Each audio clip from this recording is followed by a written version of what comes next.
Sometimes the smallest act of kindness can change everything.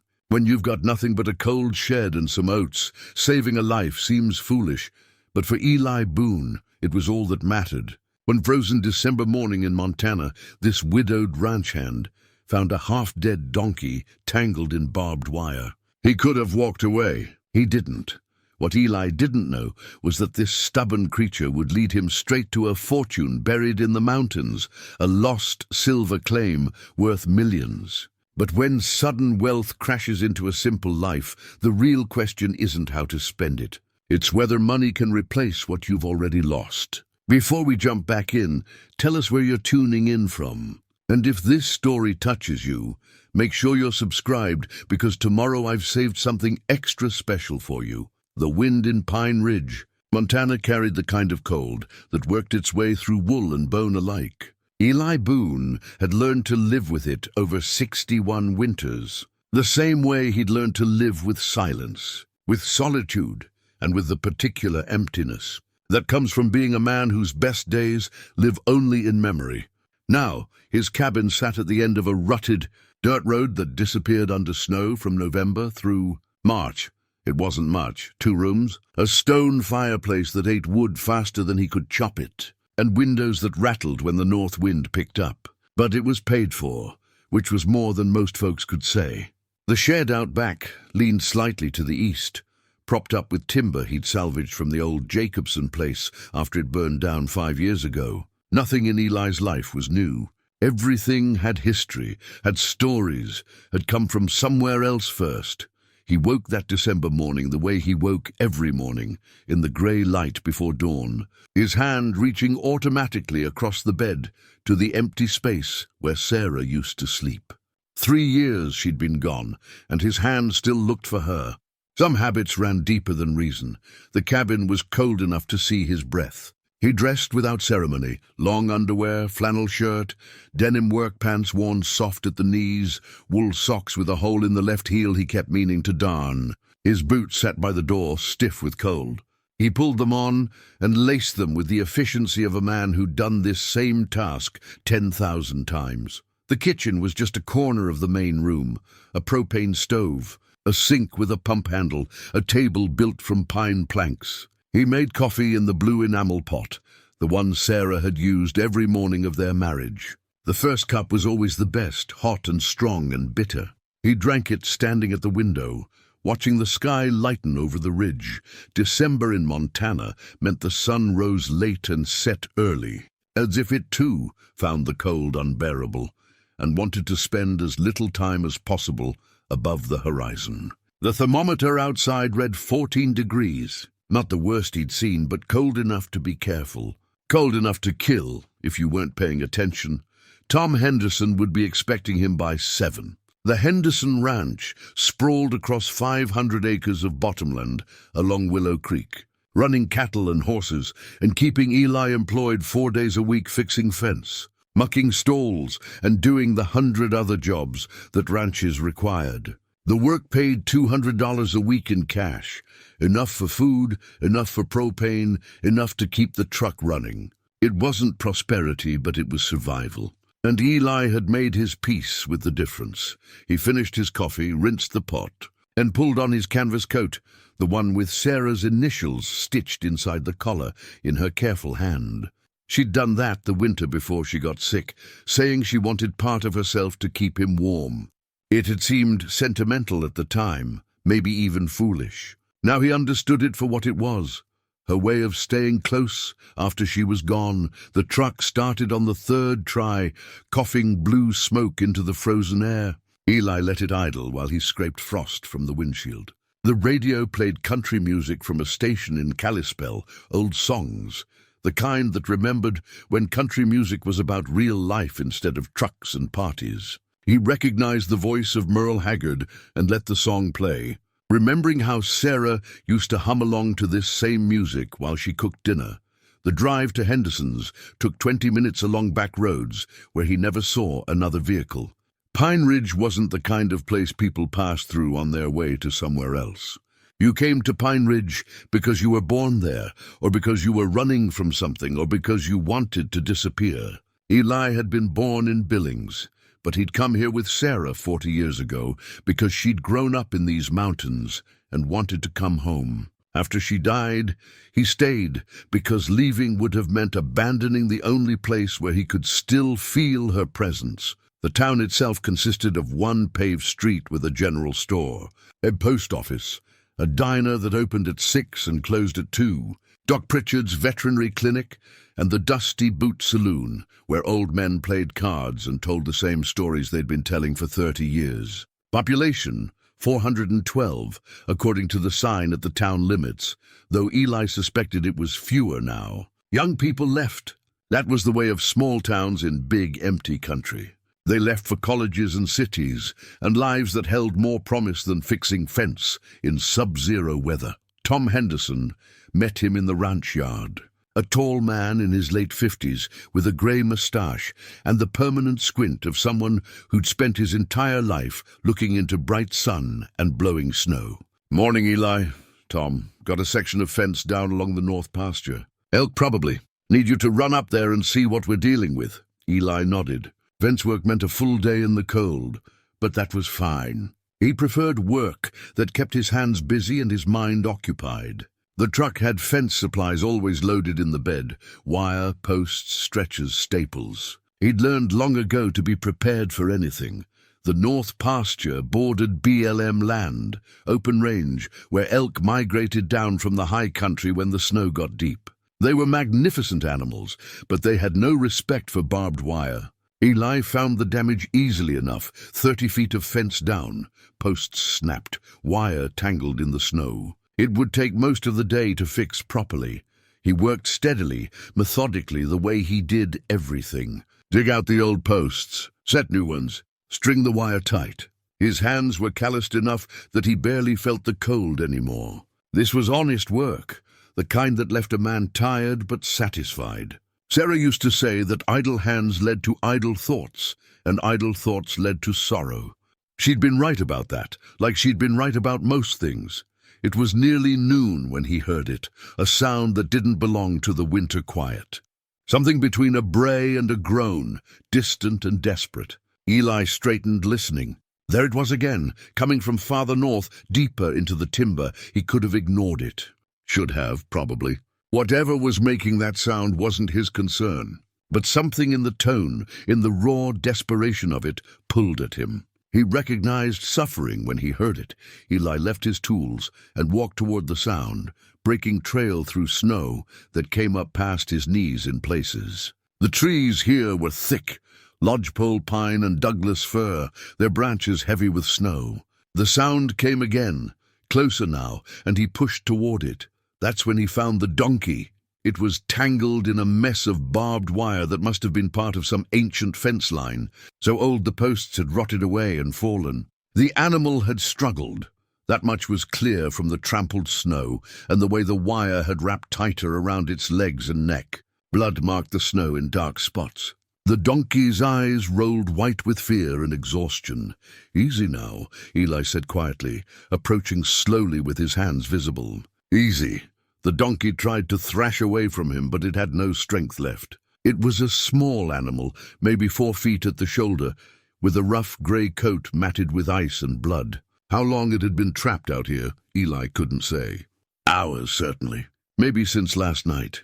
He knelt in the snow, talking in a low, steady voice, while he examined the wire. It was wrapped in a vicious tangle, the kind that got worse the more you fought it. The donkey's left foreleg was cut deep, and there were lacerations across its chest and neck. The animal was shaking, whether from cold or shock or both. "All right, friend. I'm going to help you, but you've got to trust me. Can you do that?" The donkey's ear twitched forward, listening. Eli worked his wire cutters from his coat pocket. He carried them always, along with fence pliers and a knife. He started cutting carefully, talking the whole time, his voice low and calm. The donkey flinched with each snip but didn't fight him. Some animals understood when you were trying to help. This one seemed to. It took 20 minutes to free the animal completely. When the last strand of wire fell away, the donkey didn't immediately try to stand. It just lay in the snow, trembling, looking up at Eli with dark eyes that held more intelligence than he expected. "Come on now." "Can't stay out here." Eli slipped off his coat and draped it over the donkey's back, then worked his arms under the animal and lifted. The donkey wasn't heavy, maybe 300 pounds, but it was awkward, and Eli's back protested. He was 61 years old, not 30. But he'd made a decision the moment he heard that sound, and Eli Boone didn't walk away from decisions once they were made. He carried the donkey back to his truck, going slow, resting twice. By the time he got there, his arms were shaking and his breath came hard. He laid the animal in the truck bed on a bed of burlap sacks and drove straight back to his cabin, leaving the fence work unfinished. Tom would understand. Anyone who'd spent time with animals would understand. The shed was warmer than outside, but not by much. Eli spread fresh straw on the floor and bedded the donkey down, then went to work cleaning the wounds. He had a first aid kit meant for livestock, peroxide, antibiotic ointment, bandages. The donkey stood quiet while he worked, as if it understood this was help, not harm. When the wounds were clean and dressed, Eli brought oats and fresh water. The donkey ate slowly at first, then with more enthusiasm. That was a good sign. An animal that ate was an animal that wanted to live. "Reckon you need a name," Eli said, sitting on an overturned bucket, watching the donkey eat. "How about Lucky? Because finding you out there, that was lucky for both of us. I think." The donkey looked at him and brayed softly, a sound more companionable than desperate now. Eli sat there a long time, watching Lucky eat, feeling something he hadn't felt in 3 years, a sense of purpose, of being needed. He thought about the small tobacco tin he kept in his nightstand drawer, the one that held Sarah's wedding ring. He'd taken it off her finger the day they buried her, unable to leave it in the ground, unable to wear it himself. It sat in that tin, a simple gold band worn thin from 40 years of her wearing it. And sometimes, late at night, he'd take it out and hold it, remembering what it meant to be needed, to be loved, to matter to someone. "She'd have liked you," he told the donkey. "Sarah, I mean." She had a soft spot for strays and lost things. Said everyone deserves a second chance. Lucky raised his head from the oats and looked at Eli with those intelligent dark eyes. And for just a moment, Eli could have sworn the animal understood every word. 3 weeks passed, and Lucky recovered with the resilience animals often showed when given half a chance. The wounds healed clean, the trembling stopped, and the donkey filled out on regular meals of oats and hay.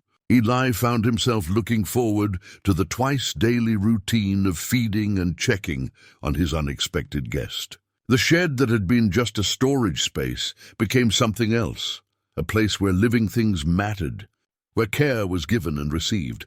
It was a Saturday morning, clear and cold, when Eli decided to give Lucky a proper grooming. The donkey's coat had been matted and filthy when Eli found him, and though it had improved with basic care, it needed more attention. Eli brought out his horse brushes, relics from years ago when he and Sarah had kept a mare and set to work. Lucky stood patient in the winter sunlight while Eli worked the curry comb through the thick winter coat. Dead hair came away in clouds, revealing the healthier fur beneath. The donkey's coloring was distinctive, mostly grey with a dark cross pattern across the shoulders, the mark that gave donkeys their reputation in old stories as blessed animals. Sarah would have made some comment about that, about how they'd carried Mary to Bethlehem, about how good luck followed them. She'd been the one who believed in such things. While Eli dealt in fence posts and hay bales, he was working through a particularly tangled section of Maine when his fingers touched something that wasn't hair. Something hard, metallic, caught deep in the matted strands near Lucky's pole. Eli worked it free carefully, a brass compass, tarnished but intact, about the size of a pocket watch. The weight of it felt substantial in his palm. Eli turned it over, examining it in the sunlight. The brass case was dented and scratched, but the glass crystal remained unbroken. On the back, engraved in script that time hadn't erased, were the initials JM, and below them a set of coordinates, 47°3 Den, 114°51'. Eli opened the compass. The needle still worked, swinging to magnetic north with authority. This was a quality instrument, not some cheap novelty. Someone had valued this compass, had carried it with purpose. How it ended up tangled in Lucky's mane was a mystery that sent Eli's mind working in directions he hadn't expected. "Where'd you come from, friend?" he asked the donkey. "And whose were you?" Lucky offered no answers, just nuzzled at Eli's coat pocket, looking for the apple slices he'd learned to expect. That afternoon, Eli drove into town with Lucky riding in the truck bed. The donkey had loaded up easily, as if truck rides were nothing new. Doc Pritchard's clinic occupied a low building at the south end of Main Street, with a painted sign that still bore the name of Doc's father, who'd run the practice before him. 3 generations of Pritchards had tended to the animals of Pine Ridge and the surrounding ranches. Doc was in his 60s, a compact man with hands that remained steady despite arthritis that made every winter harder than the last. He looked up from paperwork when Eli walked in, a smile creasing his weathered face. "Eli Boone. Heard you rescued yourself a donkey. News travels. Mary Chen mentioned it. Said you've been buying extra oats." Doc stood, pulling on his coat. "Let's have a look at him." They went outside, where Lucky waited patiently in the truck bed. Doc ran practiced hands over the donkey, checking teeth, eyes, legs, listening to heart and lungs. "He's in good shape now. Might be 8, 9 years old. Well-trained from what I can tell. Not wild, that's certain. Found this in his mane." Eli held out the compass. Doc took it, turned it over, read the initials. His expression changed. Something flickered across his face that might have been recognition. "JM," he said quietly. "Could be coincidence, but what?" Doc handed the compass back. "Jonas Mackenzie went missing about 6 weeks ago. He was a prospector, worked claims up in the high country. Had a donkey with him, I know that for certain, because I treated the animal for a stone bruise back in October. Jonas brought him down from his camp for the winter, was planning to head back up come spring. What happened to him? Blizzard hit the end of November. Big one, you remember. Dropped 3 feet of snow in 2 days. Search and rescue went looking when Jonas didn't come back to town, but they didn't find anything. Figured he got caught out in it. Mountain country in a blizzard." Doc shook his head. "Man doesn't stand much chance." Eli studied the compass in his hand, feeling the weight of it differently now. "He have family?" "Not that anyone here knows of. Kept to himself mostly. Came through Pine Ridge maybe 10 times a year for supplies, paid in cash. Didn't talk much about his business. You know the type." Eli did know the type. Montana drew men who wanted to be left alone, who had reasons for not caring to share their stories. He'd respected that in others because he wanted the same respect himself. He ever say anything about finding something? About a strike? Doc's eyes sharpened. "You been hearing stories?" "Just asking." "There's always stories, Eli. Every prospector who ever worked these mountains believed he was one good day away from striking it rich. Jonas was no different. Last time I saw him, he seemed excited about something, but he didn't say what. That was late October, right before he headed back up. Then the blizzard hit and—" Doc spread his hands. "That was that." Eli pocketed the compass and thanked Doc for the examination. As he drove home with Lucky in the truck bed, his mind turned over what he'd learned. A prospector who'd disappeared in the same blizzard that had left Lucky tangled in barbed wire. A compass with coordinates that meant something, pointed somewhere. A donkey that had survived when his owner likely hadn't. Back at the cabin, Eli sat at his kitchen table and opened his old atlas, the one Sarah had used to plan road trips they'd taken, back when they could afford such things. He found the coordinates from the compass. 47 degrees 23 Zellers north, and 14 degrees 51 west. The location sat deep in the Cabinet Mountains, 30 miles north of Pine Ridge, in country so remote that even the logging companies had mostly given up on it. Whatever Jonas Mackenzie had been looking for, he'd been looking in hard country. That night, Eli couldn't sleep. He kept thinking about the compass, about a man who'd gone into the mountains and never come back, about the donkey that had somehow found its way down to lower ground. Animals had instincts. Lucky had survived because some deep knowledge told him to head down, to seek help, to keep moving. Had Jonas Mackenzie sent him away when he knew he was in trouble? Or had Lucky simply wandered off after whatever had happened? Eli got up and made coffee at 3 in the morning, standing at his window watching snow fall in the darkness. Through the window, he could see the shed where Lucky bedded down for the night. The donkey had changed something in Eli's life, given him a reason to wake up with purpose, to care about something beyond just making it through another winter. That should have been enough. Should have been plenty, but the compass pulled at him. The coordinates pulled at him. The mystery of Jonas Mackenzie pulled at him. He tried to dismiss it. What business was it of his what some prospector had been chasing?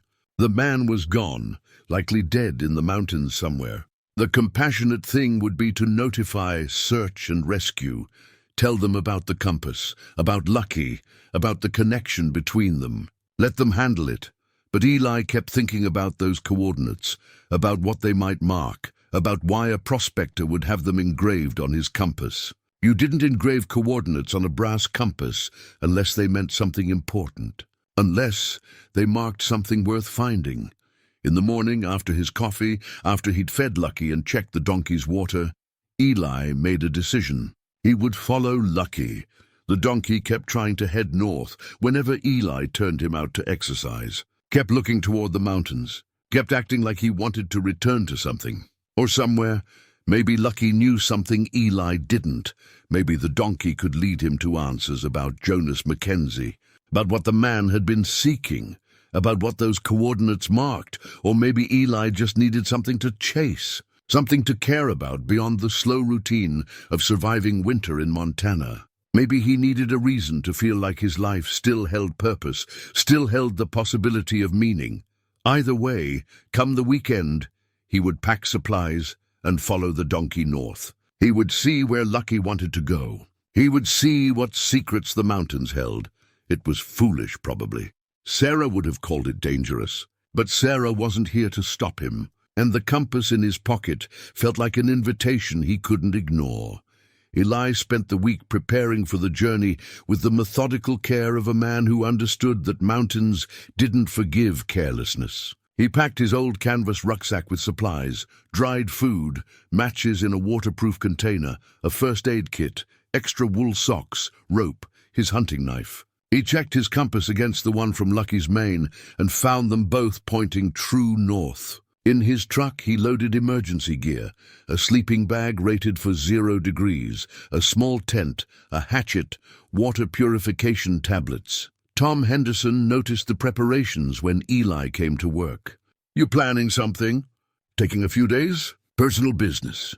Tom studied him with the frankness of a man who'd known Eli for 15 years. "This about that donkey?" "Might be. Mountain country this time of year isn't forgiving, Eli. You know that." "I do." Tom was quiet for a moment, then nodded. "You need anything, you let me know. And Eli, be careful. Sarah wouldn't want you taking foolish risks."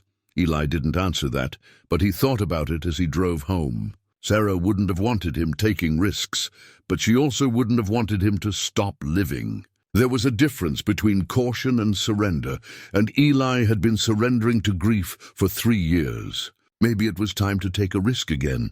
Saturday morning arrived clear and cold, good weather for traveling. Eli loaded Lucky into the truck bed with his gear and drove north on logging roads that deteriorated into little more than tracks. When the road finally ended, he parked and continued on foot with Lucky walking beside him. The donkey moved with purpose, ears forward, as if he recognized this country. Eli followed, breaking trail through snow that came halfway up his shins. The compass stayed in his pocket, but he checked it periodically against landmarks. They were heading northwest, climbing steadily into higher country where the pines grew thick and the silence felt absolute. Lucky moved like he'd traveled this route before, stepping surely on ground that looked the same in every direction. Eli trusted the donkey's instincts more than his own. Animals remembered trails, remembered scent markers invisible to human senses. They walked for 3 hours, stopping only to rest and drink from Eli's canteen.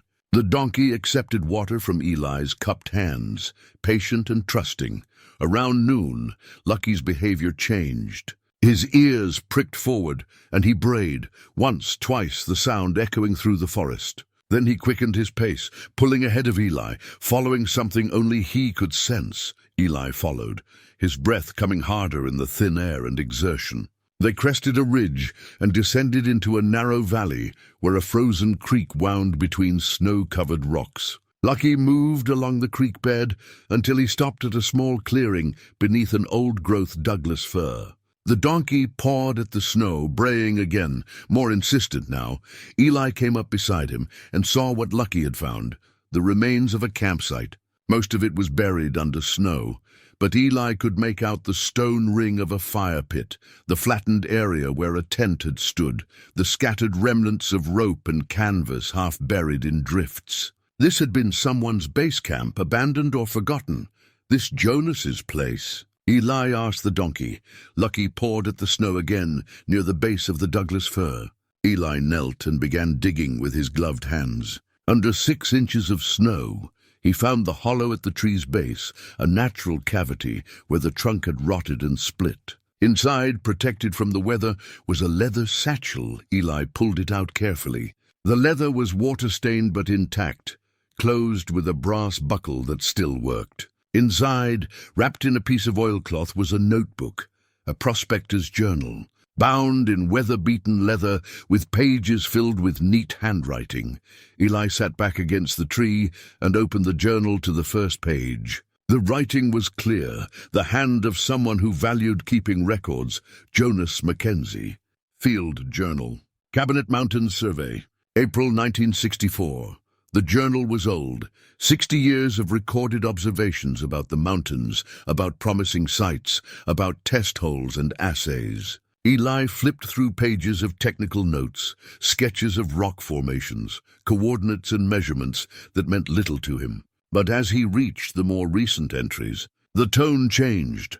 September 2024. Found promising quartz exposure on the north face of Shepherd's Ridge. Visible mineralization. Could be silver or lead. Will return with proper equipment. October 2024. The vein is real. In 3 separate assays, all positive for silver. This is what I've been looking for. 60 years in these mountains and finally something substantial. Filed claim paperwork. Coordinates 47°3N, 114°31W. Not telling anyone, not yet. Need to be certain. The entries grew more excited, more confident, detailing the extent of the vein, the purity of the ore, calculations about potential value. Jonas Mackenzie had found something real, something significant. The dates continued through late October, November 15, 2024. Storm coming. Can feel it in the air. Should head down to Pine Ridge, but want one more day at the site. One more day to be sure. Lucky is nervous. Animals always know. November 16, 2024. Storm hit harder than expected. 3 feet of snow overnight. Temperature dropping. Made it back to camp, but visibility is near 0. Can't risk traveling in this. We'll wait it out. November 18, 2024. 4th day of storm. Running low on firewood. Lucky won't settle. Keeps trying to head down the mountain. Maybe I should listen to him. Hard to think clearly. So cold. November 19, 2024. Sent Lucky away. Couldn't keep him here. Not enough food for both of us. Pointed him downhill and slapped his hindquarters. Hope he makes it. Smart animal. Deserves better than dying up here with a foolish old man. The silver doesn't matter now. Nothing matters except being warm. Can't feel my feet anymore. The entry stopped mid-sentence. The rest of the page was blank. Eli turned to the next page, empty. And the next? The journal ended there, in the middle of November, in the middle of that killing storm. Eli sat under the Douglas fir for a long time, holding the journal, understanding what had happened. Jonas Mackenzie had found his silver, had filed his claim, and had died trying to spend one more day at the site before winter truly set in. Lucky had survived because Mackenzie had the presence of mind, even in his dying, to send the donkey away. The compass made sense now. Jonas had engraved the claim coordinates on it, the most important information he possessed. Marked on the instrument he trusted most, Eli looked at Lucky, who stood watching him with those intelligent dark eyes. He saved you, didn't he? Made sure you had a chance even when he knew he didn't. Lucky brayed softly, a sound that held sadness in it. Or maybe Eli was just projecting human emotion onto an animal.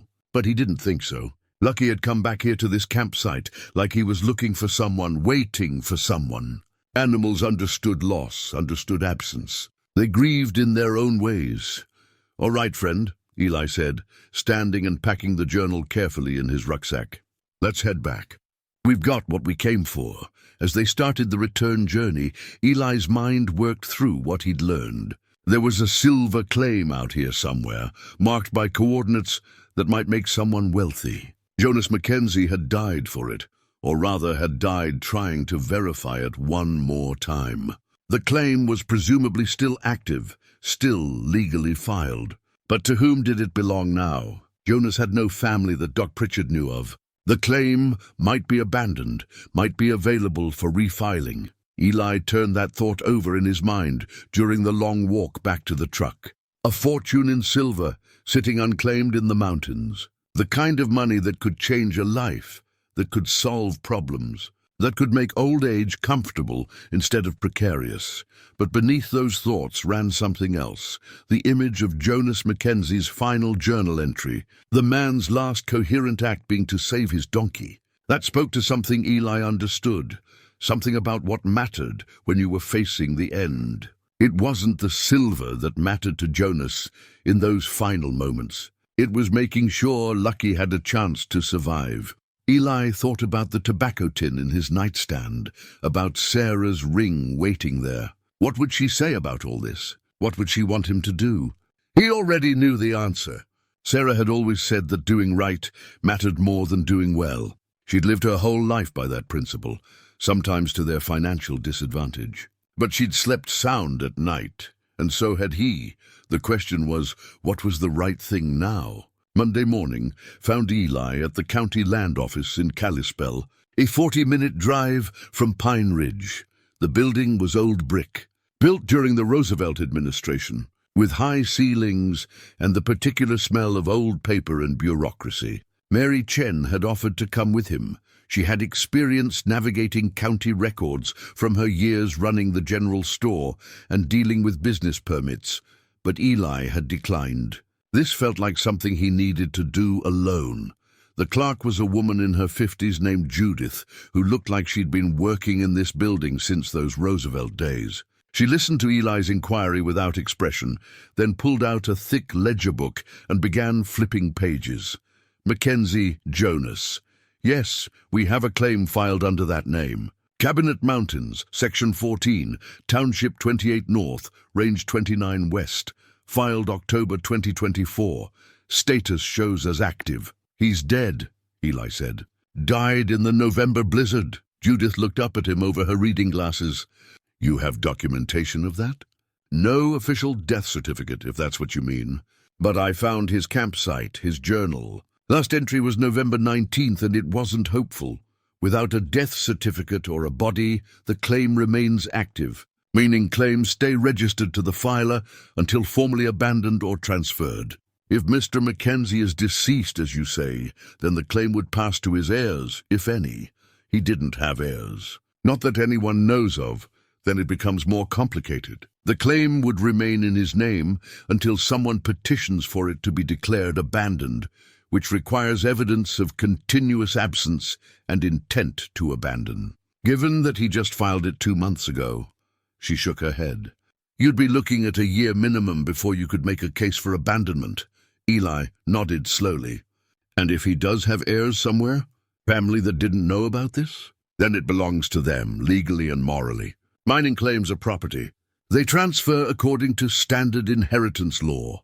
Judith studied him with sharp eyes that had probably seen every kind of person come through this office. You thinking of jumping this claim, Mr. Boone? No, ma'am. Just trying to understand the situation. The situation is that unless you can prove you're Jonas Mackenzie's heir or can prove the claim should be abandoned, it's not yours to touch. That's the law. Eli thanked her and left with the information he'd come for, though it wasn't the information he'd wanted. He'd hoped for something clearer, something that would make the right path obvious. Instead, he had complications and legal tangles that would take time to sort. Out Mary Chen was waiting for him at her general store when he got back to Pine Ridge. The store occupied the same building. It had for 70 years, wood floors that creaked, shelves stocked with everything from canned goods to sewing supplies to ammunition. It was the kind of store that was disappearing from rural America, replaced by distant Walmarts and Amazon deliveries. But Pine Ridge was too small, too remote for those changes yet. How'd it go? Mary asked, looking up from her account books. Eli told her what he'd learned. Mary listened, nodding, her expression thoughtful. She was in her mid-60s, had run this store since her husband died 15 years ago, and had the kind of practical wisdom that came from decades of watching human nature. "So you can't touch the claim even if you wanted to," she said when he finished. "Not legally. Not without searching for heirs first, being honest about what I found, and if there are heirs, then it's theirs. The silver, the claim, all of it." Mary was quiet for a moment. "Eli, I'm going to say something, and I hope you won't take offense. But you're living on $200 a week and whatever you saved up from better years. This store is barely breaking even. I might have to close next year. Tom Henderson is one bad season from losing his ranch. We're all just hanging on here. If that claim is as rich as Jonas thought, it could change things. It could help people." "It could," Eli agreed. "If it were mine to use. Nobody would know if you didn't go looking for heirs. Nobody even knows about the claim except you." Eli met her eyes. "I'd know," Mary sighed and nodded. "Yeah, I figured you'd say that. Your Sarah raised you right, even if she got to you late in life. That evening, alone in his cabin with Lucky, bedded down in the shed, Eli sat at his kitchen table and took out the tobacco tin from his nightstand. Inside, wrapped in tissue paper, was Sarah's wedding ring.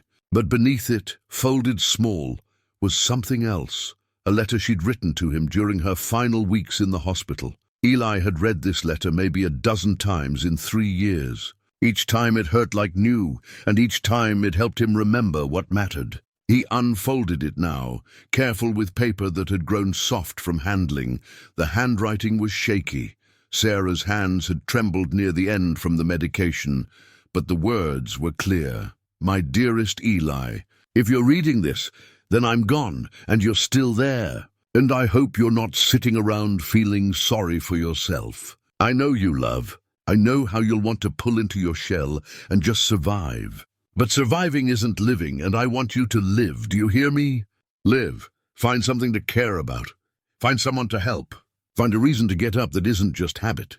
We had 40 good years, you and me, and that's more than most people get. Don't let my leaving be the thing that stops you from having more years that matter. Be kind, be honest. Be the man I married, the one who does right even when nobody's watching, even when it costs you something. That's the man I love. That's the man I'll be waiting for when your time comes. But until then, promise me you'll live. Promise me you'll find purpose again. Promise me you won't let grief be the only thing you feel. I love you. Always have, always will. Your Sarah." Eli folded the letter carefully and put it back in the tin with the ring. Then he sat in the quiet of his cabin and let himself cry, something he didn't do often, something he'd learned to push down and ignore. But tonight the tears came and he let them, because Sarah's words had opened something in him that needed opening. She wanted him to live. She wanted him to find purpose. She wanted him to be the man who did right even when nobody was watching. Well, nobody was watching now. Nobody except him and Lucky, and whatever part of Sarah still existed somewhere beyond this world. The silver claim could make him comfortable, could let him help his neighbors, could change his life. All he had to do was keep quiet about Jonas Mackenzie's heirs. Let the legal complications drag on, eventually file for abandonment. All he had to do was be a little bit dishonest. Just enough to justify it. Just enough to call it practical. But that wasn't the man Sarah had loved. That wasn't the man Eli wanted to be. He would look for Jonas Mackenzie's heirs. He would do everything he could to find them, to return what was rightfully theirs. And if there were no heirs, if the claim truly was abandoned and unclaimed, then maybe he could pursue it himself with a clear conscience. It would take time. It might lead nowhere. It might cost him the only chance at security he'd ever have again. but it was the right thing. And Sarah had been clear about what she wanted from him. Be kind, be honest. Be the man who does right even when it costs you something. That night, before he went to bed, Eli went out to the shed to check on Lucky. The donkey was lying in clean straw, warm and safe. When Eli entered, Lucky raised his head and brayed softly in greeting. "We're going to find them," Eli told the donkey. "We're going to find Jonas's people if he had any, and we're going to do right by him, because that's what he did for you. He saved you when he was dying. That deserves to be honored." Lucky looked at him with those dark, intelligent eyes, and Eli could have sworn the donkey understood. Could have sworn Lucky approved. He went back to his cabin and slept better than he had in weeks, even though he'd just decided to give away a fortune he didn't yet have. Sometimes doing right made you poor, but it always let you sleep sound. The search for Jonas Mackenzie's heirs took Eli down paths he'd never traveled before. He started with the basics: obituary searches online at the library, calls to county records in places where the prospector had previously registered claims, inquiries with mining associations. Mary Chen helped when she could, patient with technology that Eli didn't quite trust. Every lead went nowhere. Jonas Mackenzie had moved through life leaving barely a trace. No children listed anywhere, no surviving siblings, no next of kin mentioned in any document Eli could find. The man had been a ghost, living on the margins, leaving nothing behind but mineral claims and a leather journal. 2 weeks into the search, Eli knew he had to return to the mountains. The coordinates in Jonas's journal were specific, and there was only one way to verify what the prospector had claimed to find: go to the site itself. If there was really silver there, really something of value, then the search for heirs mattered even more. If there was nothing, if Jonas had been deluded or mistaken, then this whole question became academic. He prepared for the second expedition with even more care than the first. This time he was going higher, into more remote country, and he might need to do some climbing. He packed rope, proper winter climbing gear he borrowed from Tom Henderson, emergency supplies for 3 days in case weather turned bad. Lucky would go with him again. The donkey knew the way, and Eli had learned to trust that knowledge. They set out on a Saturday morning in mid-January, following the same route they'd taken before. The weather was stable. High pressure, clear skies, the kind of cold that hurt your lungs but didn't hide in clouds waiting to dump snow. The mountains stood sharp against blue sky, beautiful and indifferent. It took 4 hours to reach Jonas's base camp. From there, Lucky led them north and west, climbing steeper terrain where the trees thinned and exposed rock became more common. Eli followed, his breath coming hard in the altitude, his legs burning from the climb. He wasn't young anymore, wasn't built for this kind of exertion. But he kept moving, step after step, because turning back now would mean giving up. And he'd promised Sarah he wouldn't do that. Lucky brought them to a narrow defile between 2 peaks, a place where ancient rock had fractured and split, creating a natural passage barely wide enough for a man. The donkey brayed and pawed at the snow, insistent. "Here?" Eli asked. Lucky brayed again. Eli squeezed through the defile, scraping his shoulders on stone walls that pressed close. On the far side, the passage opened into a small cirque, a bowl-shaped depression scooped from the mountainside by long-gone glaciers. And there, on the eastern face where morning sun would hit it first, was a dark opening in the rock. The mine entrance was obvious, once you knew to look for it. A horizontal shaft maybe 4 feet high and 3 feet wide, shored up with timber posts that showed recent work. This was Jonas Mackenzie's claim, his silver strike, the thing he'd died trying to protect. Eli approached carefully. Mining regulations required proper safety equipment, required following procedures, required things Eli didn't have. But he hadn't come all this way to turn back at the entrance. He pulled out his flashlight, a heavy maglite that Tom had loaned him, and ducked into the opening. The mine shaft extended back into darkness, sloping slightly downward. Eli moved slowly, testing each step, checking the timber supports. Jonas had done good work here. The shoring was solid, properly braced. The walls showed fresh tool marks, evidence of recent excavation. 20 feet in, the shaft opened into a small chamber where someone could stand upright. And there, in the light of Eli's flashlight, he found Jonas Mackenzie. The prospector sat with his back against the rock wall, knees drawn up, arms wrapped around himself. His eyes were closed, his expression peaceful. The cold had preserved him. He looked like he might be sleeping, might wake up if Eli spoke loudly enough. But Eli knew death when he saw it. Jonas had made it back to his mine, had come here to die in the place that mattered most to him. "I'm sorry," Eli said quietly. "I'm sorry nobody got here in time." He stood there for a moment, paying respects to a man he'd never met but felt he knew through his journal entries. Through his final act of saving Lucky, through the care he'd taken to do this mining work properly. Jonas Mackenzie had been a careful man, a thorough man, the kind who did things right. Eli forced himself to look past the body, to examine the mine itself. The chamber showed evidence of systematic work. Test holes drilled into the walls, samples taken, careful documentation. On a flat rock that served as a makeshift table, Jonas had left his equipment, rock hammer, hand drill, collection bags, and there, exposed in the chamber wall where Jonas had been working, was the vein. Even Eli, who knew nothing about geology, could see it. A band of lighter rock cut through the darker stone at a steep angle, maybe 8 inches wide, running up and disappearing into the ceiling and down into the floor. The surface glittered faintly in the flashlight beam, mineralization that looked like frost or crystals embedded in the stone. Eli carefully chipped a sample from the exposed vein, using Jonas's own rock hammer. The piece that came away was heavy, heavier than regular rock should be. He examined it in the light, seeing the dark veins and bright flecks that might be silver, might be fool's gold, might be nothing. He collected several samples and placed them in a collection bag, labeling it with the date and location.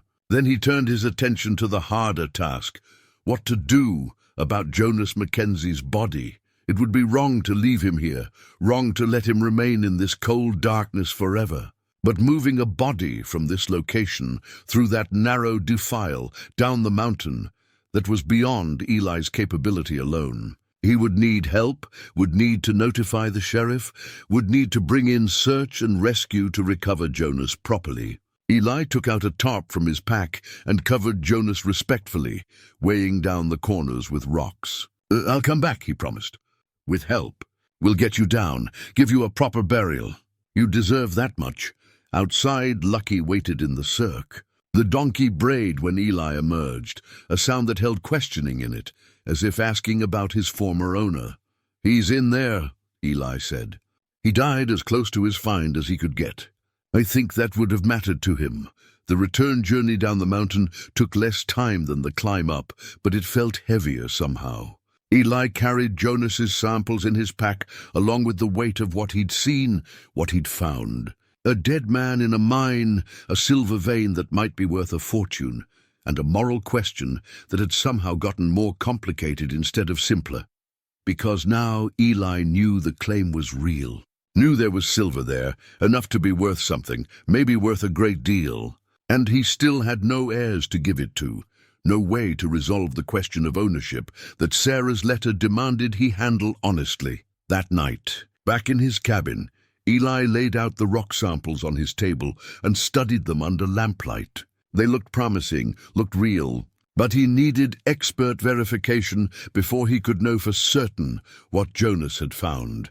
In the morning he would call the sheriff about Jonas's body. He would do the right thing there, the thing that honor demanded. But the silver, the question of the claim, of what to do with it, of how to honor Jonas's memory while also acknowledging his own desperate need, that question remained unanswered. Eli took out Sarah's letter again and read it in the lamplight. "Be kind, be honest, be the man who does right, even when it costs you something." The words were clear, but the application was muddied by reality, by the fact that doing right might mean walking away from the only chance at security he would ever have. He put the letter away and went to check on Lucky one more time before bed. The donkey stood in his shed, warm and safe, living proof that sometimes saving one life could change everything. "We're going to figure this out," Eli told him. "One step at a time. We're going to do right by Jonas and by you, and somehow we'll make it work."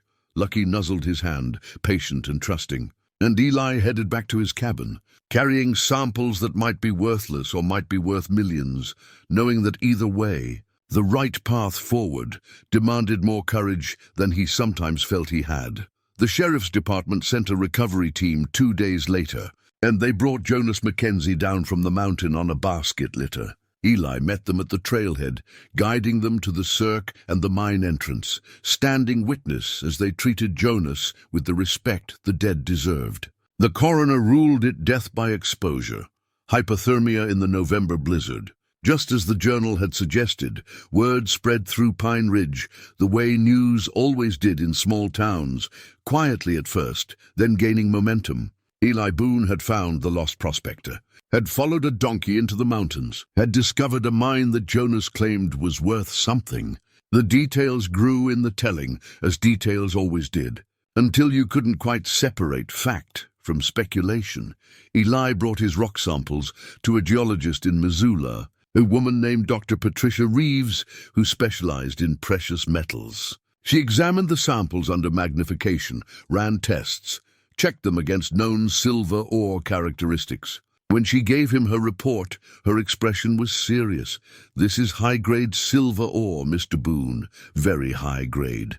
The mineralization is extensive based on these samples. If the vein runs as deep as these samples suggest," she paused, "this could be a significant find. Not huge by modern mining standards, but for an independent operation. This could be worth several million dollars." Several million dollars. The number sat in Eli's mind like a foreign object, too large to quite comprehend. He'd never had money, had never expected to have money. $200 a week had been his reality for so long that millions felt like a different language entirely. But Dr. Reeves had more to say. "You need to be careful with this information. Word gets out about a rich strike, you'll have people coming out of the woodwork. Investors, companies, people claiming relationships to the original filer. Mining claims attract opportunists like blood attracts sharks." She was right about that. Within a week of Dr. Reeves's report, Eli started getting visitors. First was a man in an expensive suit from a mining company in Denver. He sat in Eli's cabin, uncomfortable on the old furniture, and made his pitch. "We'd like to buy the claim outright. Cash payment right now. We handle all the development, all the legal complications. You walk away clean with more money than you'd see in 10 lifetimes of ranch work." Eli listened politely, then declined. The man raised his offer. Eli declined again. The man left, but Eli knew he wouldn't be the last. Then came the relatives, distant cousins Eli barely remembered from his childhood, an uncle he'd thought was dead, even Sarah's niece from Spokane, who he hadn't heard from in 5 years. They all had heard about his good fortune, all wanted to reconnect, all had reasons why they deserved to share in whatever came from the claim. Eli treated them with courtesy, but made no promises. The claim wasn't his to share. It legally belonged to Jonas Mackenzie or to Jonas's heirs, and until that question was resolved, nothing else mattered. Mary Chen understood the pressure he was under. She brought him coffee one afternoon at the general store, sitting across from him at the table she kept in back for friends. "How are you holding up?" "I'm managing. Lots of folks suddenly very interested in your well-being. Seems that way." Mary was quiet for a moment, then sighed. "Eli, I need to tell you something, and I need you to promise not to do anything foolish about it." He waited. "The store is failing.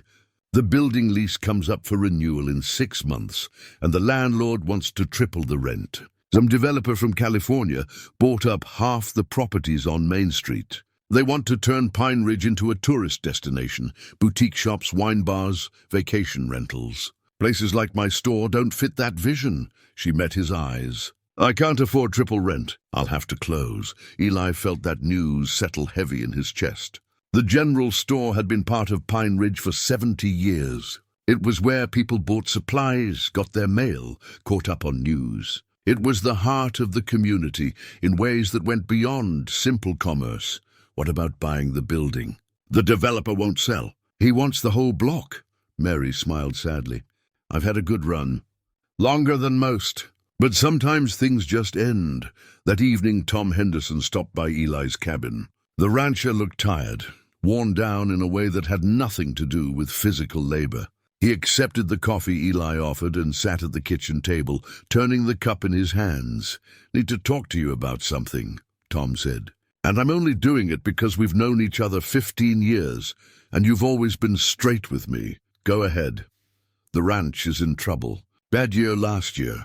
Lost cattle to disease, grain prices were down, had to replace equipment I couldn't afford to replace.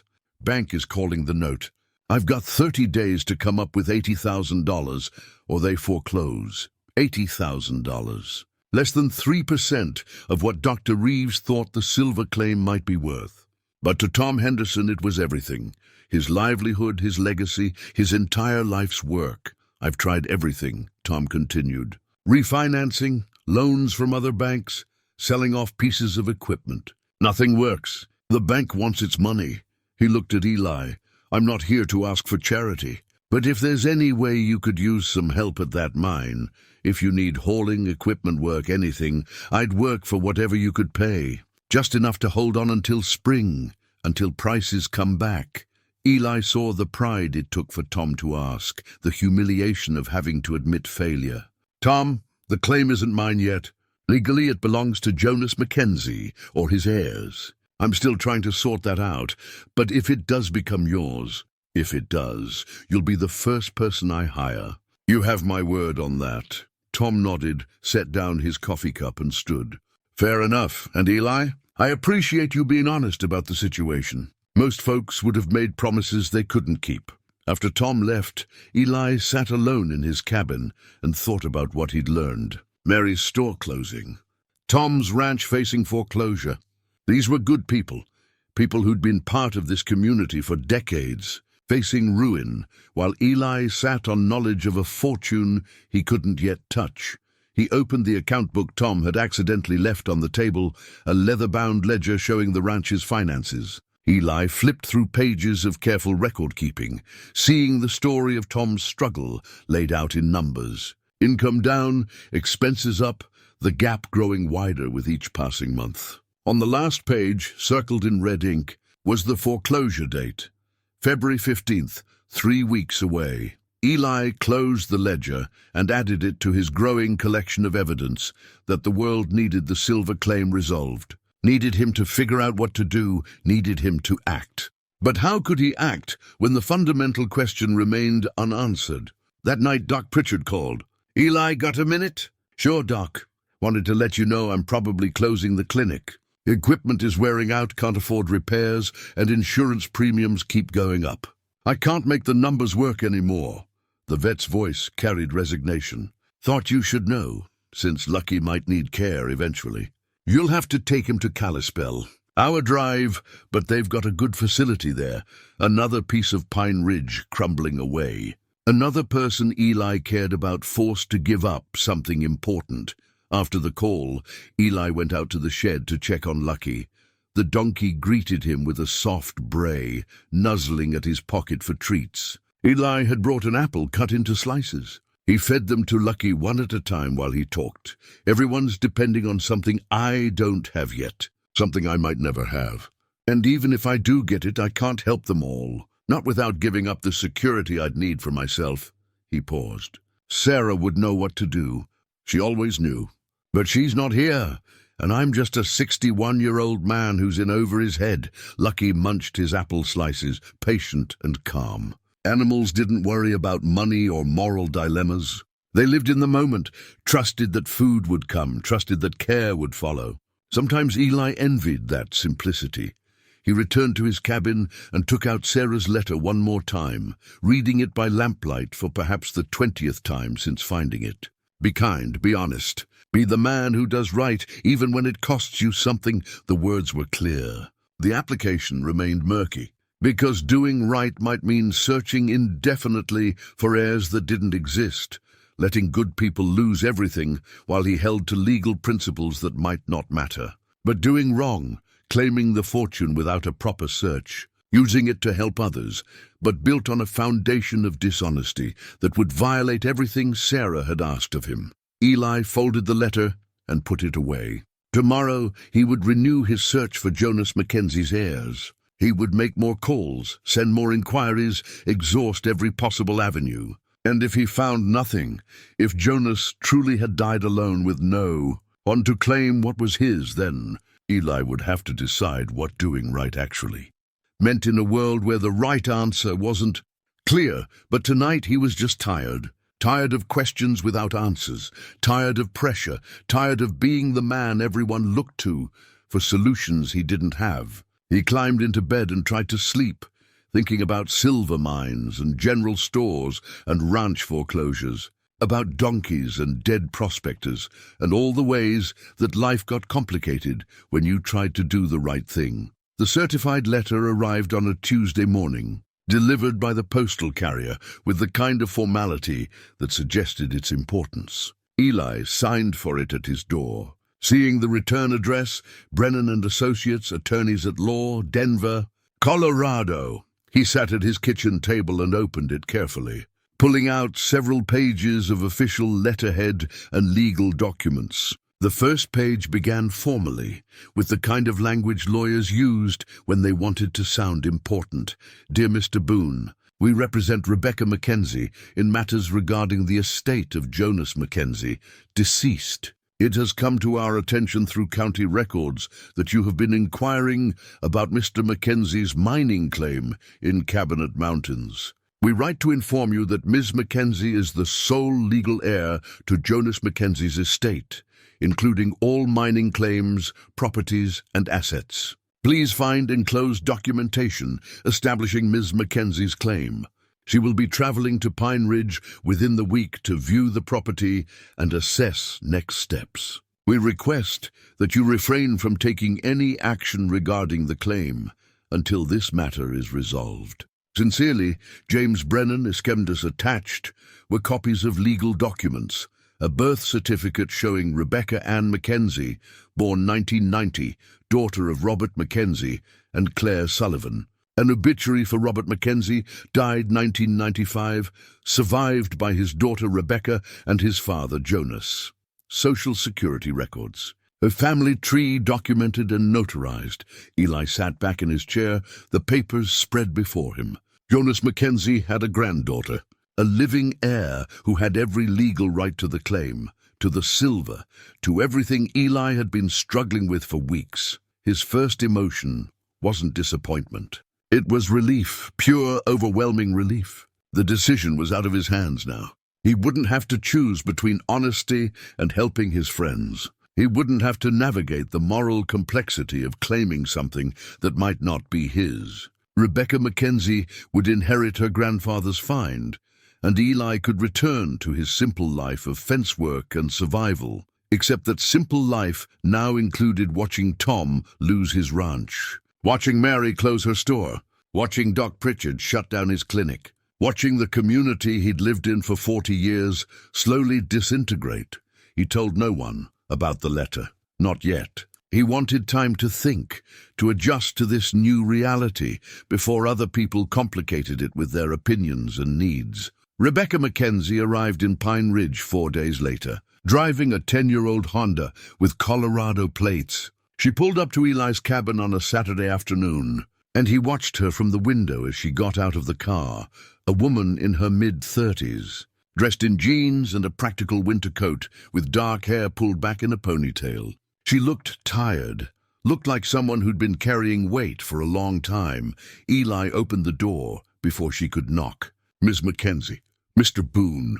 I'm Rebecca. She extended her hand and her grip was firm, her palm calloused. Not a soft city person then. Someone who worked with her hands. Thank you for agreeing to meet with me. Come in. Coffee?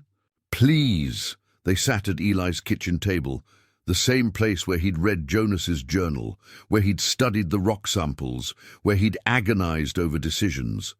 Rebecca cupped her hands around the coffee mug like she needed the warmth, and when she looked at him, her eyes were red-rimmed, recent tears not quite hidden. I need to tell you about my grandfather, she said. Because I think you deserve to understand who he was, why I'm here. Eli listened while Rebecca talked. She told him about Jonas Mackenzie, a man who'd raised her after her parents died in a car accident when she was 5. A man who'd been gruff and distant at first, who'd struggled with suddenly having a child to care for, but who'd learned to be gentle, to be present, to be the grandfather she needed. He'd worked construction during the school year, so she could have stability, then spent summers prospecting, taking her with him sometimes, teaching her about rocks and minerals and the mountains. He promised me that someday he'd strike it rich, Rebecca said, her voice catching. Told me all those summers wandering around in the mountains would pay off, would be worth it. I never believed him. I thought it was just, I don't know, his dream, the thing that kept him going. But I loved him for dreaming it. She was quiet for a moment, wiping at her eyes. He died 3 years ago. That's what I thought. He told me he was going to try one more season, one more push. Said he had a good feeling about this claim. That was October. Then the blizzard hit and he never called. I reported him missing, but search and rescue didn't find anything. They told me he probably died in the storm. I had him declared deceased, settled his affairs, what little there was. Closed out his bank account, paid off his debts. There was nothing left, just some old prospecting equipment and a storage locker full of rock samples. Eli wanted to correct her. 3 years ago would be 2022, but Jonas had died just 2 months ago. But he held his tongue, letting her finish. Then last month I got a letter from the county land office. Said there'd been inquiries about Jonas Mackenzie's mining claim, filed in October 2024. I thought it was a mistake. She stopped, steadied herself. But it wasn't a mistake, was it? He wasn't dead 3 years ago. He was alive. He kept prospecting. And he found something, Eli finally understood. He never told you he was still alive. No. I buried an empty coffin, Mr. Boone. I grieved for 3 years for a man who was still out there, still chasing his dream, and he never once thought to call me, to let me know. The pain in her voice was sharp as broken glass. Why would he do that? Why would he let me think he was dead? Eli didn't have answers, but he had guesses. Some men get so caught up in what they're chasing that they forget what they have. Or maybe he was ashamed he'd been gone so long, ashamed he'd let you down. By the time he wanted to reach out, maybe too much time had passed. Maybe he thought you'd be better off without him, but I wasn't better off. I needed him.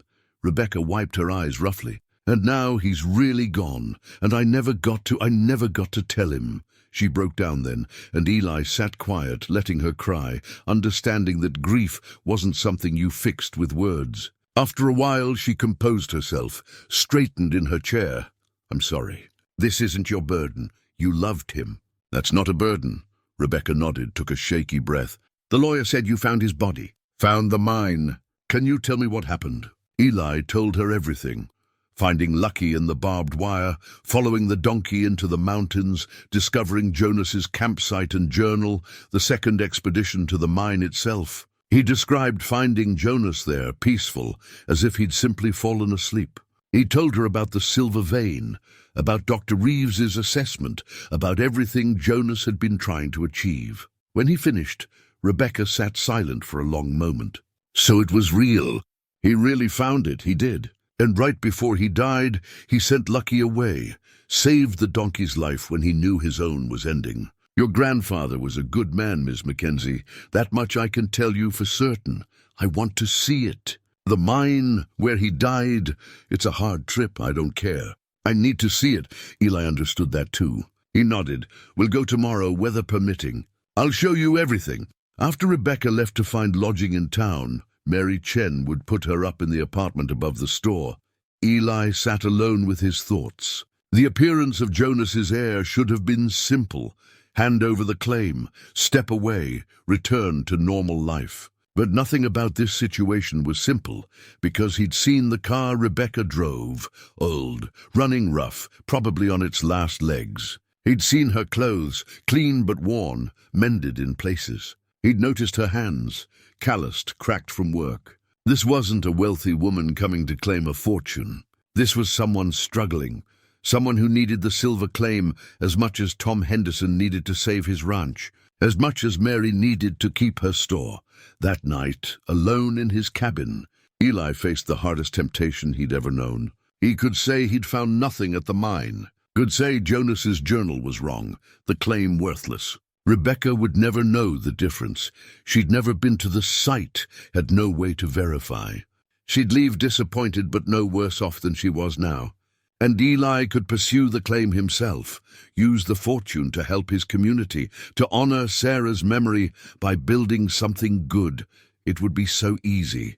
One small lie, one omission of truth, and everyone would benefit except Rebecca, who would continue her hard life, never knowing what she'd lost. Eli took out Sarah's letter and read it again. Be the man who does right even when it costs you something. This would cost him everything. His one chance at security, his ability to help his friends, maybe his last opportunity to build something meaningful before he got too old to matter. But it was still the right thing. Rebecca was Jonas's heir, legal and moral. She deserved the truth, deserved her inheritance, deserved to know that her grandfather's dream hadn't been wasted. In the morning, Eli would take her to the mine. He would show her the silver vein. He would give her Jonas's journal and explain everything the claim could be worth. And then he would walk away, returning to his $200-a-week existence, watching his friends struggle and fall while he remained poor but honest. Sarah would approve. That thought was his only comfort as he tried to sleep that night, knowing that doing right sometimes meant losing everything. And choosing it anyway, they set out for the mountains at dawn. Eli and Rebecca and Lucky. The donkey had brayed in recognition when Rebecca arrived, had nuzzled her hand like he remembered something. Whether Jonas's scent still lingered on her or some deeper memory connected them, Eli couldn't say. But Lucky accepted her immediately, and that counted for something. The hike took most of the morning. Rebecca was fit despite her obvious exhaustion, kept pace without complaint even when the terrain turned difficult. She asked questions about Jonas's final days, about the journal entries, about how Lucky had survived. Eli answered honestly, holding nothing back. If he was going to give her the truth, it would be the complete truth. When they reached the cirque and she saw the mine entrance, Rebecca stopped, her hand pressed to her mouth. He really did it. He actually found something. He did. Come on. I'll show you.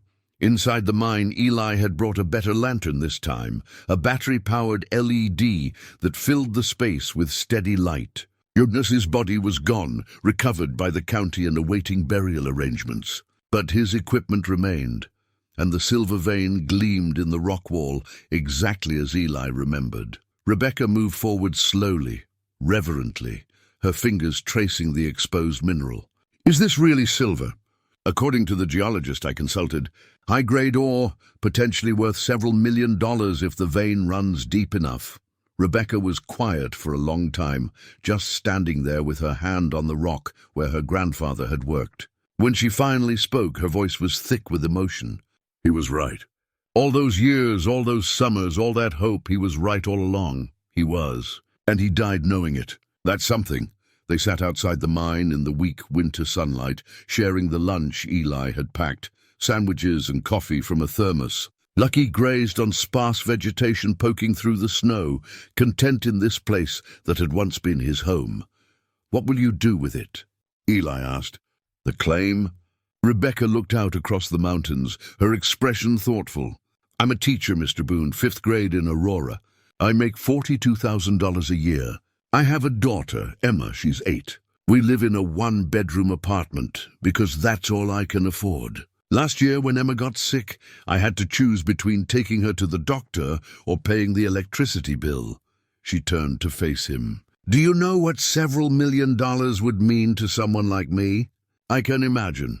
Security, safety, a future for Emma that isn't just scraping by. College paid for. A house, maybe. Not worrying every month whether I can afford groceries. She paused. It would change everything, Eli nodded, understanding.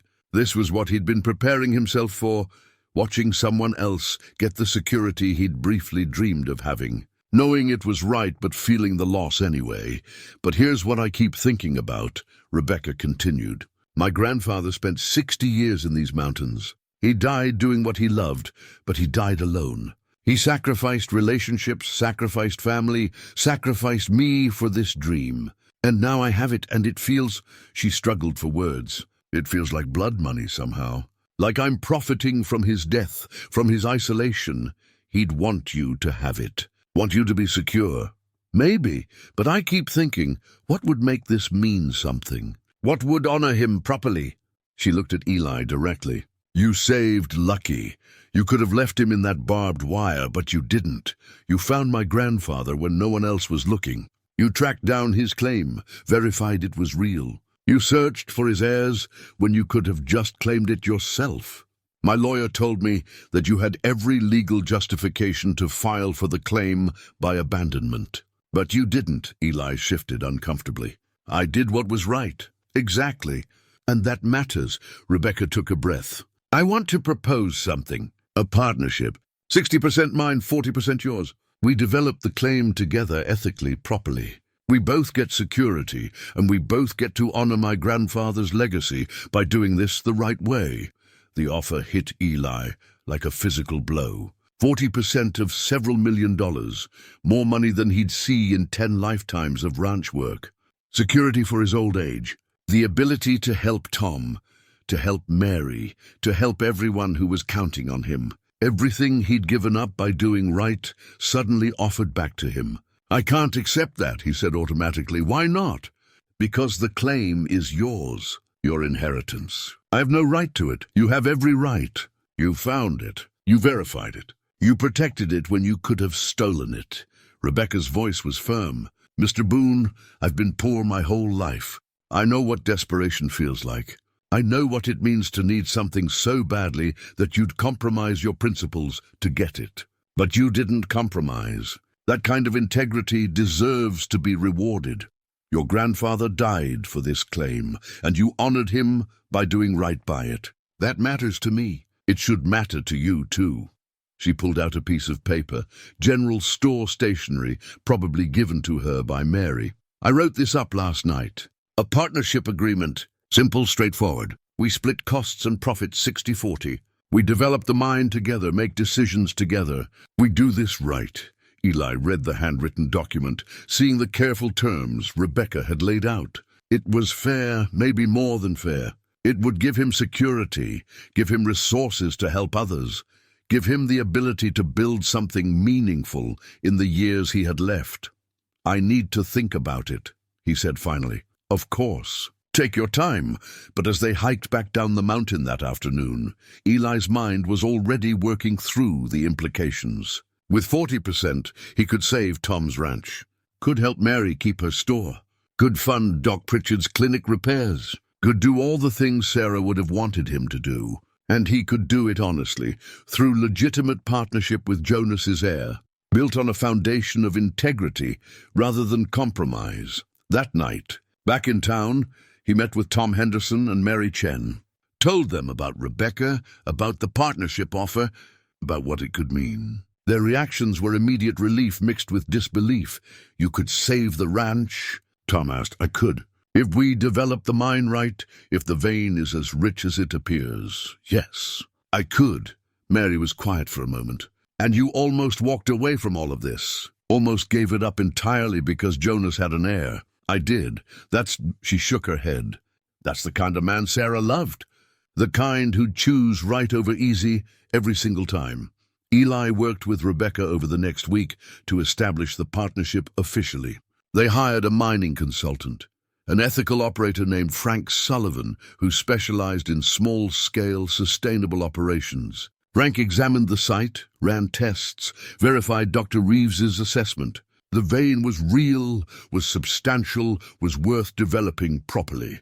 They filed the partnership papers with the county, established an LLC, set up proper insurance and safety protocols. They would develop the mine slowly, responsibly, hiring local workers, following environmental regulations. This wouldn't be a strip mining operation that destroyed the land and left nothing behind. It would be thoughtful, measured, sustainable.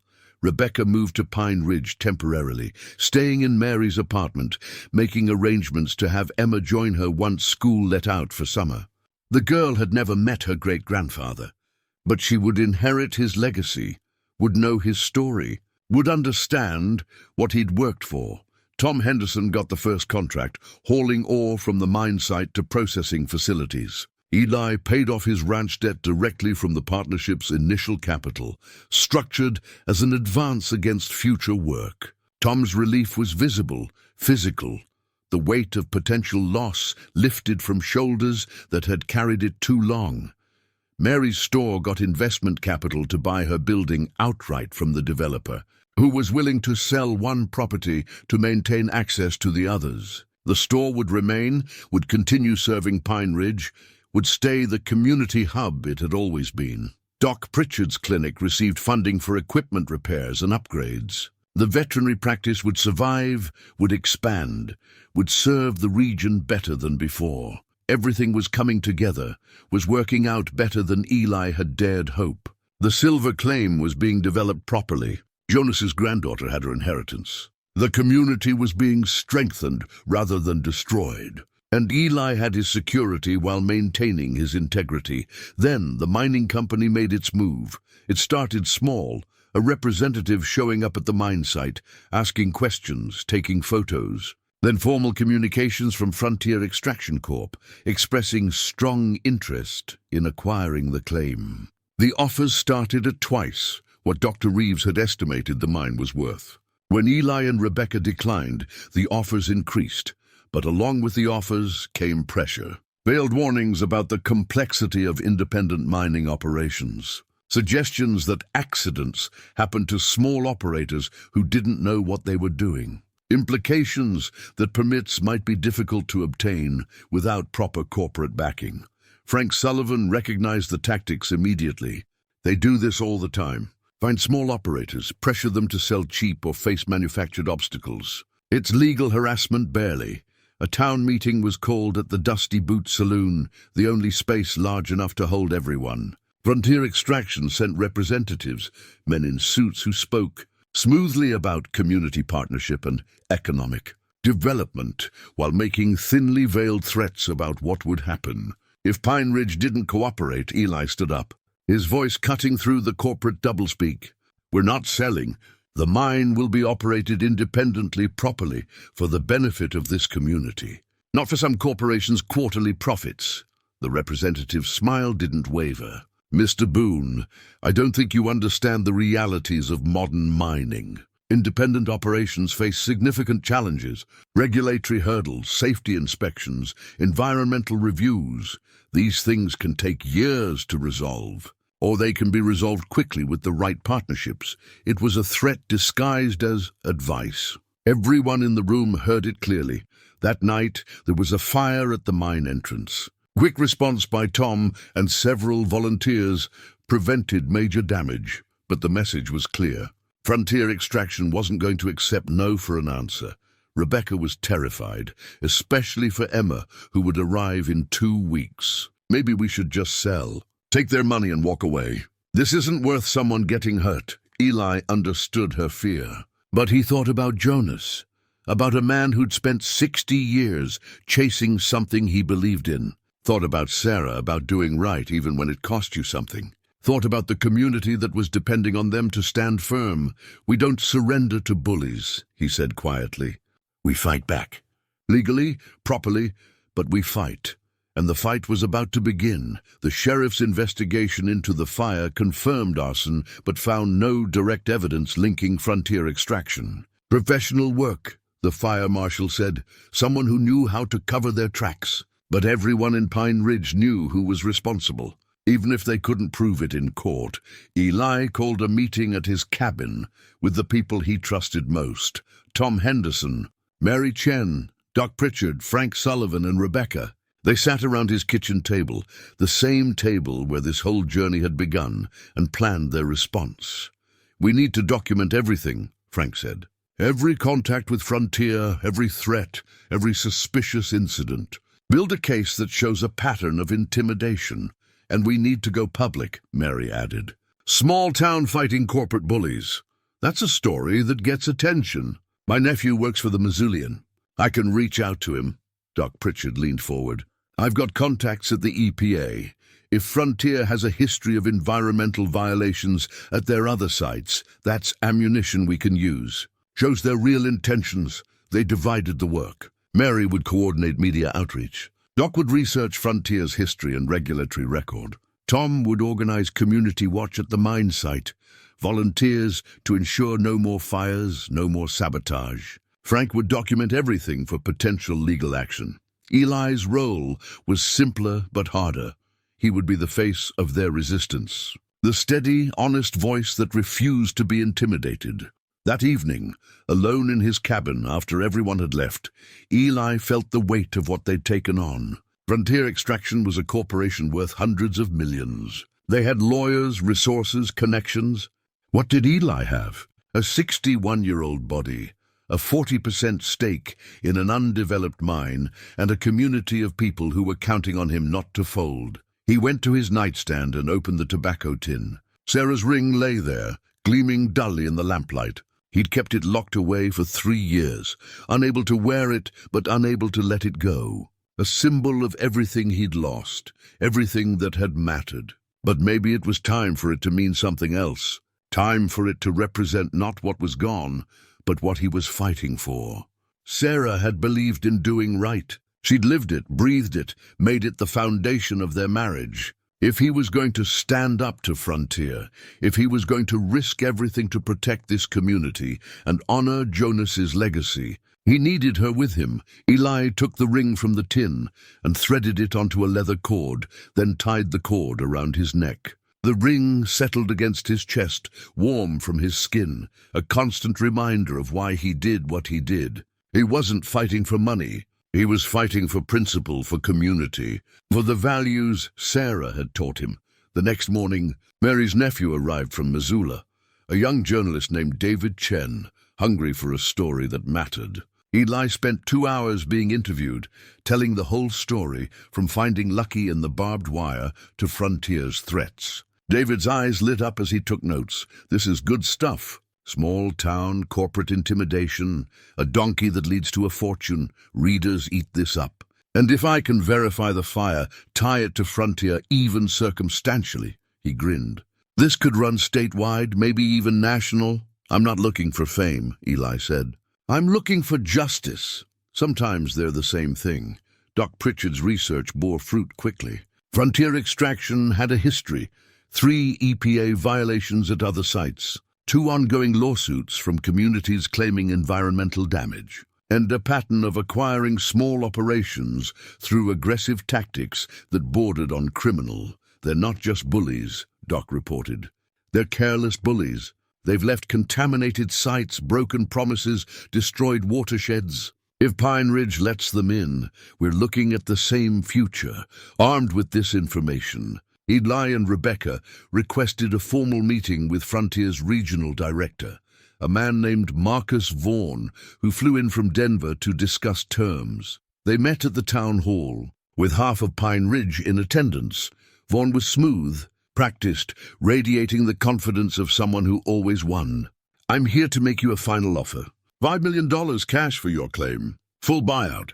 You walk away wealthy, we develop the site properly, everyone benefits. We've already declined your offers, Rebecca said.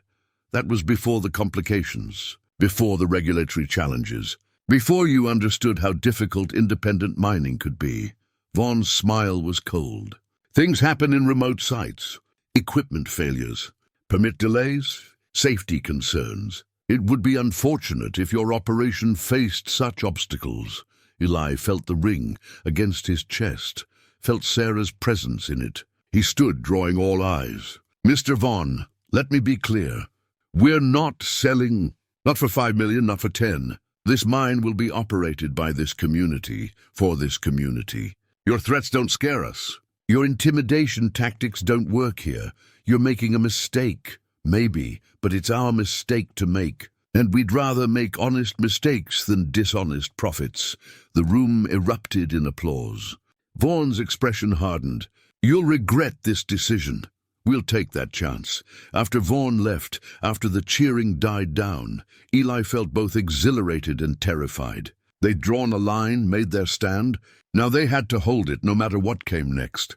That night, Rebecca found him at Lucky's shed. The donkey dozed in clean straw, peaceful and content. She stood beside Eli in the quiet, both of them looking at the animal that had started all of this. "My daughter arrives next week," Rebecca said softly. "I'm bringing her into a situation that might be dangerous. We can still sell, walk away. Could we?" "Could you?" Eli touched the ring through his shirt. "No, I couldn't. Neither could I. Emma deserves to see her mother fight for something. Deserves to know that doing right matters more than being safe." Rebecca paused. "Besides, I think my grandfather would want us to stand firm. He spent 60 years refusing to compromise. We can do the same for 60 days, or however long this takes." Eli nodded, feeling the truth of it. They were committed now, for better or worse. The fight would come, and they would face it together, him and Rebecca and this whole stubborn community that refused to surrender to bullies. "Whatever happens," he said, "we do it right. We do it honest. We do it the way Sarah would approve of." "Who's Sarah?" "My wife. She died 3 years ago. But she's still teaching me things." Eli touched the ring again. "Still showing me the way forward." Rebecca smiled in the darkness. "Then we'll honor her memory too, along with my grandfather's. We'll show them both that their values still matter." In the shed, Lucky stirred and brayed softly, as if offering his approval. And Eli thought maybe, just maybe, they had a chance. David Chen's article ran on the front page of the Missoulian 3 days later. The headline read, "Small Montana Town Stands Against Corporate Mining Giant." The story detailed everything: Jonas Mackenzie's 60-year quest, Lucky's survival, Eli's choice to search for heirs rather than claim the fortune himself, and Frontier Extraction's pattern of intimidation. By afternoon, the story had been picked up by the Associated Press. By evening, it was running in newspapers across the region. And with that attention came scrutiny, real scrutiny that corporations like Frontier couldn't easily dismiss. The Montana Attorney General's office opened an investigation into Frontier's business practices. The EPA launched a review of their environmental record. State mining regulators suddenly became very interested in Frontier's operations at other sites across Montana and Wyoming.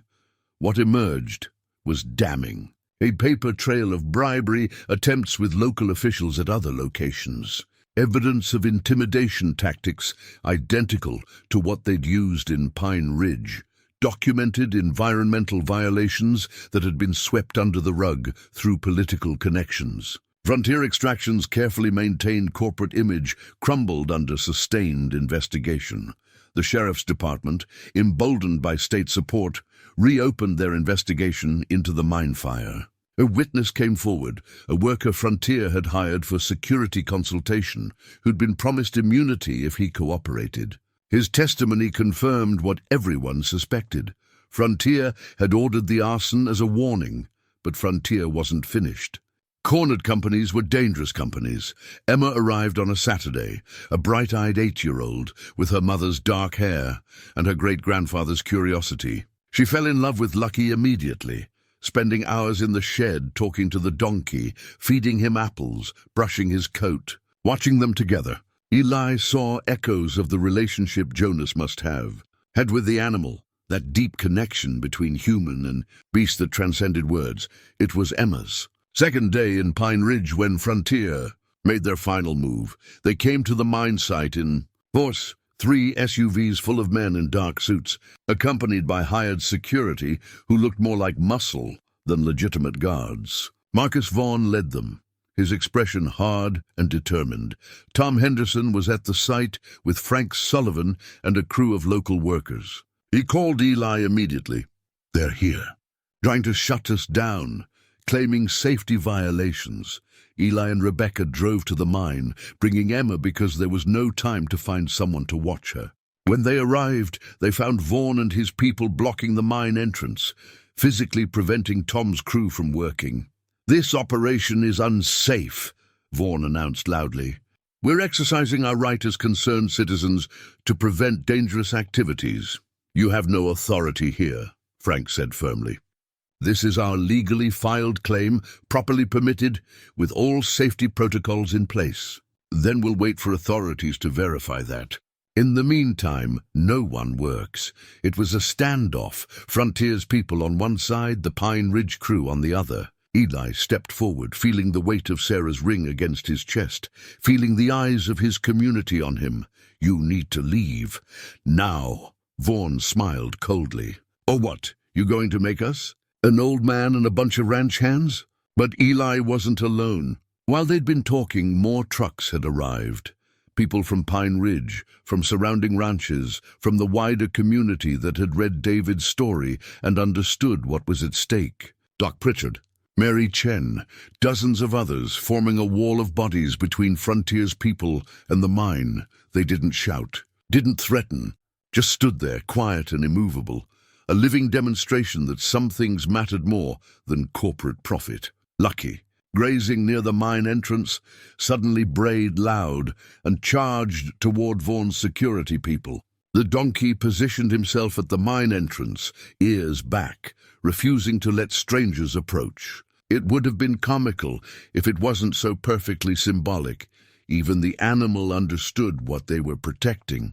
Emma laughed delightedly and pulled out her mother's phone, snapping pictures of Lucky's defiance, of the standoff, of this moment when everything hung in balance.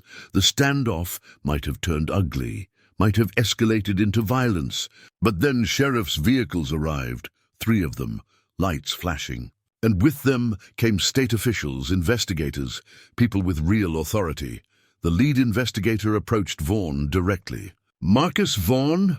We have a warrant for your arrest on charges of arson, attempted bribery, and criminal intimidation. Vaughn's face went pale. His security people stepped back quickly, suddenly wanting no part of what was happening. The corporate veneer cracked completely as handcuffs went on and rights were read. As Vaughn was led away, as Frontier's people scrambled to their vehicles and fled, the Pine Ridge community erupted in cheers. Emma ran to Lucky, throwing her arms around the donkey's neck. Rebecca hugged Eli, both of them shaking with relief. We did it, she said. We actually did it. Emma called them all together. Eli, Rebecca, Lucky, Tom, Mary, Doc, Frank, and a dozen others. Group photo! She insisted with the unself-conscious joy of childhood. They gathered near the mine entrance, Lucky in the center, Emma holding his lead rope. The child snapped the photo on her mother's phone, a moment captured forever, showing not victory but something deeper. Family, community, people who'd chosen principle over profit and found they'd gained something more valuable than silver. Looking at them all, Eli finally understood what Sarah had been trying to tell him in that letter. The treasure wasn't silver. It was this: purpose, connection, the knowledge that you'd done right when you could have done wrong. It was standing with people who mattered, fighting for things worth fighting for, finding family in unexpected places. Everything Sarah had wanted for him, he'd found. And it had started with saving a half-frozen donkey on a bitter December morning. 6 months passed, and spring came to Pine Ridge the way it always did, gradually, reluctantly, as if winter needed convincing to loosen its grip. Snow melted from the valleys first, then crept up the mountainsides, revealing brown grass that would green up by June. The creeks ran high with snowmelt, and the air carried that particular smell of earth, waking up after long sleep. The Mackenzie Boone mine operated on a modest scale, exactly as planned. No industrial extraction, no environmental devastation, just careful, sustainable mining that employed 15 local workers and brought steady income to Pine Ridge without destroying what made the place worth living in. Frank Sullivan managed operations with the kind of attention to detail that would have made Jonas proud. The first silver ingot had been cast in March, a bar of pure metal weighing 5 pounds and stamped with the mine's name and date. Rebecca and Eli had decided together that it wouldn't be sold. Instead, it sat in Mary Chen's store window, displayed on a bed of blue velvet, a symbol of what honest work and honest principles could achieve. Children pressed their faces to the glass to look at it.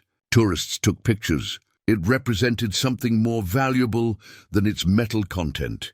It represented integrity. Tom Henderson's ranch had not only survived, but thrived. The contract work for the mine provided steady income that let him expand his operation, buy better equipment, hire seasonal help.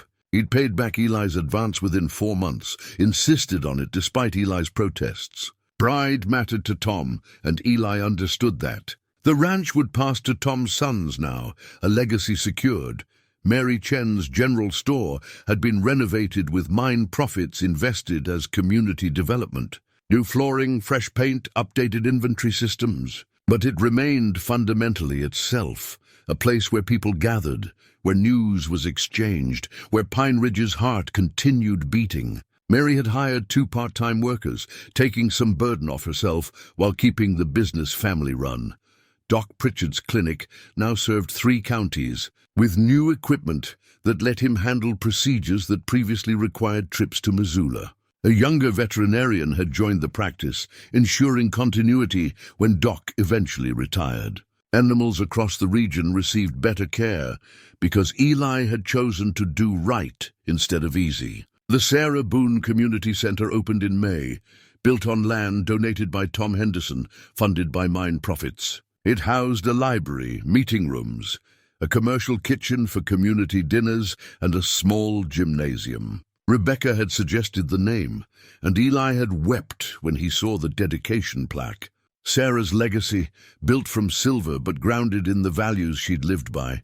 Rebecca and Emma had settled permanently in Pine Ridge. Rebecca taught at the regional school, supplementing her income with her share of mine profits, but choosing to keep working because teaching mattered to her. Emma thrived in the small-town environment, making friends, learning to ride horses, spending hours with Lucky in the pasture Eli had fenced for the donkey. The pasture held more than Lucky now. A rescue horse with a damaged leg that would never quite heal right. 3 goats someone had abandoned. A one-eyed barn cat that showed up one day and refused to leave. Eli had become, without quite meaning to, the person people called when an animal needed help. He didn't mind. It gave him purpose beyond the mine, beyond the money. His relationship with Rebecca had settled into something comfortable and familial, not romance, which neither of them wanted but genuine affection and respect. They were partners in business and friends in life, bound together by Jonas's memory and Lucky's survival, and the choice to do right when doing wrong would have been easier. Emma called him Grandpa Eli now, and he'd learned to answer to it without his throat closing up. The child brought light into spaces that had been dark too long, reminded him that life continued, that joy was still possible even after loss. His cabin remained the same, 2 rooms, a stone fireplace, windows that rattled. He'd had offers to upgrade, to build something larger, newer, but this cabin held Sarah's presence in every corner, in every creak of the floorboards, in the way light fell through the windows at certain times of day. He wouldn't trade it for any mansion. The town celebration for the community center's opening had been simple but heartfelt. A potluck dinner, speeches that ran too long, children running around while adults talked. Eli had stood at the edge of it all, watching, feeling Sarah's absence and presence simultaneously. She would have loved this, would have been in the middle of it, organizing, laughing, making sure everyone felt included, but she'd also be proud that he'd created it, that he'd taken his grief and his unexpected fortune and turned them into something that served others. That was what she'd asked for in her letter. Find purpose again. He had, not just in the mine or the money, but in the community he'd helped preserve and strengthen. That evening, as the celebration wound down, Eli walked back to his cabin with Lucky following behind. The donkey had free run now, but chose to stay close, to sleep in the shed Eli had improved for him. Some bonds, once formed, didn't need fences to maintain.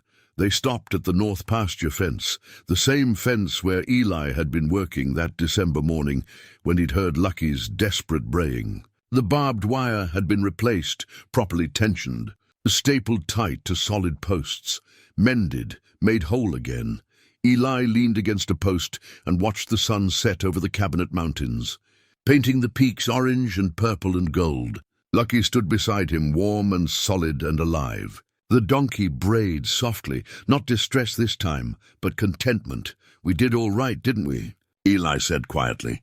"You and me. We found our way through." Lucky pushed his nose into Eli's hand, and Eli stroked the donkey's neck, feeling the steady warmth of living flesh, feeling connected to something larger than himself. He touched Sarah's ring, where it hung against his chest. The metal was warm from his body, from 6 months of wearing it close to his heart instead of hidden in a tin. She was here in this moment, in the community center that bore her name, in the choices he'd made, in the man he'd become after losing her. The real treasure had never been silver. It had been this, a second chance, a renewed purpose, a reason to keep living instead of just surviving. It had been finding family in unexpected places, a granddaughter who wasn't his, a great-granddaughter who called him Grandpa, a donkey who'd led him to redemption.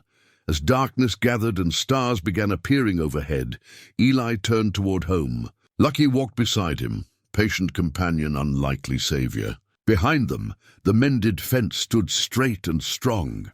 Ahead, the cabin's windows glowed warm with lamplight. Sometimes the smallest act of kindness changed everything. Sometimes saving a life meant saving your own. And sometimes, when you'd lost everything that mattered, a half-frozen donkey and a choice to do right could lead you back to purpose, back to meaning, back to life. Eli had learned all of this, and he was grateful for every hard lesson, every difficult choice, every moment that had brought him here, standing in the spring twilight with a donkey beside him and Sarah's ring over his heart. Finally at peace with both his grief and his future, he'd lived, just as she'd asked him to, and it had been worth every step of the journey.